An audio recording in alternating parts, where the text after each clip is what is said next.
Hello everyone and welcome back to my YouTube channel. In today's video we will discuss about famous modernist writer W.B. Yeats whose lifespan was 1865 to 1939 and his full name was William Butler Yeats. He was Irish poet, dramatist and prose writer. He born on 13th June 1865 in Dublin, Ireland, and he died on 28th January 1939 in France. His father was John Butler Yeats and he was Irish nationalist और उनकी mother थी Susan. अब उनकी mother और father की thoughts जो थी वो एक दूसरे से बिल्कुल डिफरेंट थी। यहाँ पर उनके फादर आयरिश नेशनलिस्ट थे तो उनकी मदर का मानना था कि आयरलैंड को इंग्लैंड के अंडर ही रहना चाहिए और उनकी फैमिली का आयरलैंड से लंदन और लंदन से आयरलैंड मूव होता ही रहता था विजुअल आर्ट की स्टडी के लिए। 1877 में विलियम बटलर ने गोडोल्फिन स्कूल में 4 इयर्स तक स्टडी की and in 1881 he resumed his education at Dublin's Erasmus Smith high school and then he began his first work when he was 17। तो 17 years की एज में उन्होंने अपना फर्स्ट वर्क लिखा था। 1885 में उन्होंने metropolitan school of art join किया एंड 1887 में he wrote his first poem and essay the poetry of Samuel Ferguson. In 1887 his family returned to London and Yeats took up the life of professional writer. So William Butler was associated with Irish literary revival और Irish literary renaissance और Celtic twilight। ये तीनों एक दूसरे के सिनोनियम हैं। It means revival of interest in Ireland language in literature। तो William Butler जो थे वो ड्राइविंग फोर्स थे आयरिश लिटरेरी रिवाइवल के। उनका कहना था कि आयरिश में ज़्यादा से ज़्यादा जो लिटरेचर है वो लिखा जाए and he associated with Abbey theatre, national theatre of Ireland, जो कि 1904 को इस्टेब्लिश्ड हुआ था।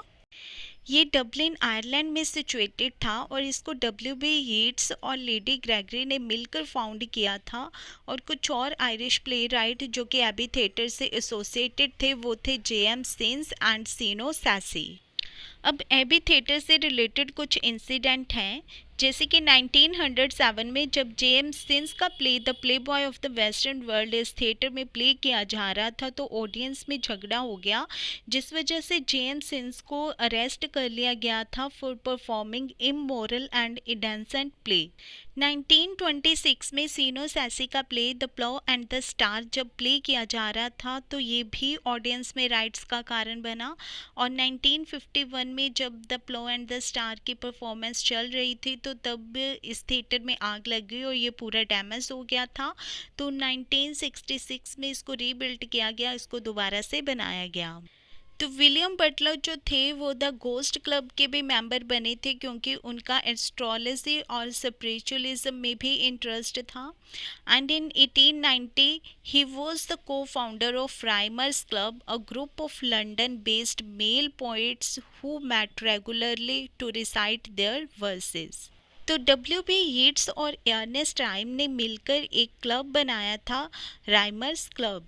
इसमें मेल पोइट्स थे जो कि रेगुलरली इकट्ठे होते थे और वर्सेस को रिसाइट करते थे और इन वर्सेस को 2 वॉल्यूम्स में पब्लिश किया गया था। First the book of the Rhymers club and the second book of the Rhymers club.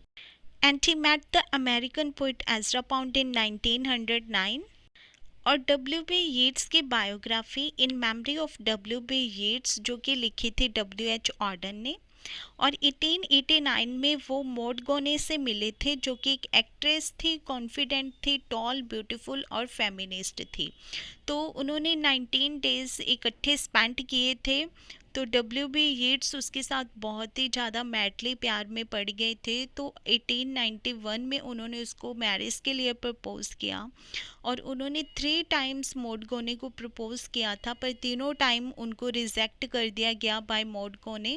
तो फाइनली मॉड ने मैरिज कर ली किसी अनदर मैन के साथ पर उनके बीच में भी अच्छी नहीं बनी तो बाद में इनका डिवोर्स हो गया।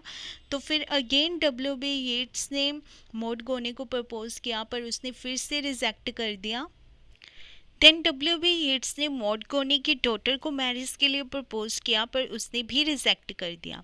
तो डब्ल्यू.बी. येट्स ने 26 प्लेस लिखे थे जो कि बेस्ड थे farces, verse play, folk drama, experiment play for dancers. First play जो परफॉर्म हुआ था उनका the land of heart's desire, and last play था death of Cuchulain. W B. Yeats की मैरिज हुई थी मिस जॉर्ज हार्डली के साथ 1917 में, और उनकी डॉटर थी एन बटलर जिसका जन्म हुआ था 1919 में, और सन था विलियम माइकल जो कि बॉर्न हुआ था 1921 में। और विलियम बटलर की डेथ हुई थी 28 जनवरी 1939 में 73 ईयर्स की एज में। In 1948, his body was moved to St. Columba's Church in Ireland. And in 1923, he was awarded Nobel Prize in Literature. And he was first Irish Nobel laureate. और WB. येट्स ने रविंद्रनाथ टैगोर के गीतांजलि के लिए प्रीफेस भी लिखा था, जिसके लिए रविंद्रनाथ टैगोर को नोबेल प्राइज मिला था 1913 में।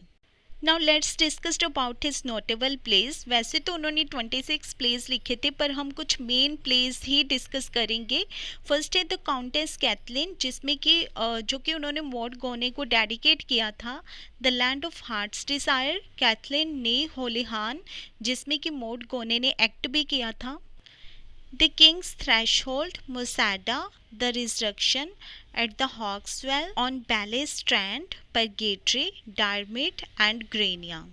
Some important poems written by him. First है लीडा एंड स्वैन, जो कि एक सोनेट है और ये ग्रीक मिथ के ऊपर बेस्ड है। इसमें जीएस गॉड है जो कि एक स्वैन के फॉर्म को अडॉप्ट कर लेते हैं और एक रेप कर देते हैं एक गर्ल लीडा का, जो कि प्रेग्नेंट हो जाती है और एक चाइल्ड को बर्थ भी देती है। और वो चाइल्ड जो है वो हेलन ऑफ ट्रॉय का कारण बनता है, जो कि ट्रोजन वॉर लेके आता है और ग्रीक सिविलाइजेशन का जिससे एंड होता है। नेक्स्ट पोइम है the second coming. It prophesies the Christ second coming is true. तो इसमें प्रोफेसी की गई है कि अब क्राइस्ट को दोबारा से जन्म ले लेना चाहिए, क्योंकि हर तरफ कायोस है, अनार्की है हर तरफ। इसकी बहुत ही इम्पॉर्टेंट लाइन्स है, turning and turning in the widening gyre, the falcon can not hear the falconers, things fall apart, the centre can not hold, mere anarchy is loosened upon the world. And last line है slouches towards Bethlehem to be born. It means क्या अब Christ का दोबारा से जन्म होगा। चिनोआ अचीवी की जो थिंग्स फॉल अपार्ट थी उसका टाइटल इसी पोइम से लिया गया था, और जो नॉवल था the centre can't hold my journey through madness, जो कि एलन सैक ने लिखा था, उसका टाइटल भी सेकंड कमिंग से लिया गया था। और जो जॉन डिडो का नॉवल था स्लाउचिंग टुवर्ड्स बैथलम, उसका टाइटल भी इसी पोइम से लिया गया था। नेक्स्ट पोइम है उनकी सेलिंग टू बिजंतियम, जिसकी ओपनिंग लाइन है there is no country for old man. तो इसमें फीलिंग बताई गई है एक ओल्ड ग्रोइंग मैन की, जो कि न्यू जनरेशन से अपने आप को आउट ऑफ टच फील करता है, फीलिंग सरप्लस मतलब अपने आप को अलग फील करता है और डेथ की वेट करता है, और इससे लगता है कि न्यू जनरेशन में और उनमें काफ़ी गैप आ गया है। और इस पोइम को ओटावा रिमा में लिखा गया है। And journey to Byzantium is a metaphor for spiritual journey.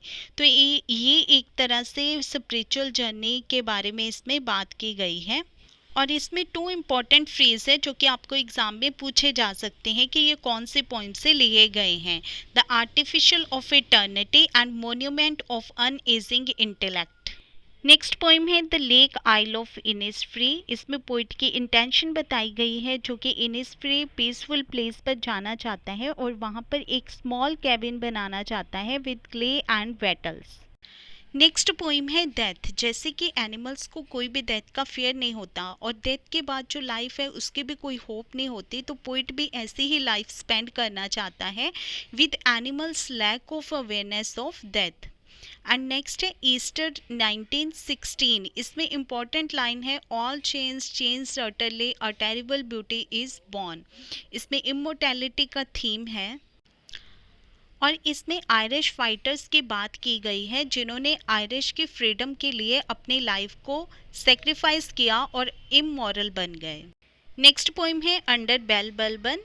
इसकी लास्ट 3 लाइन्स है cast cold eye on life on death horseman pass bye.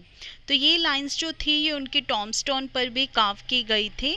और लैरी मी मुरले का जो नॉवल था हॉर्समैन पास बाय, उसका टाइटल भी इसी पोइम से लिया गया था। W.B. येट ने एक पोइम लिखी थी कूले पार्क एंड बलेलियर। इसमें उन्होंने अपने आप को और अपने एसोसिएट को लास्ट रोमांटिक पोइट बताया था।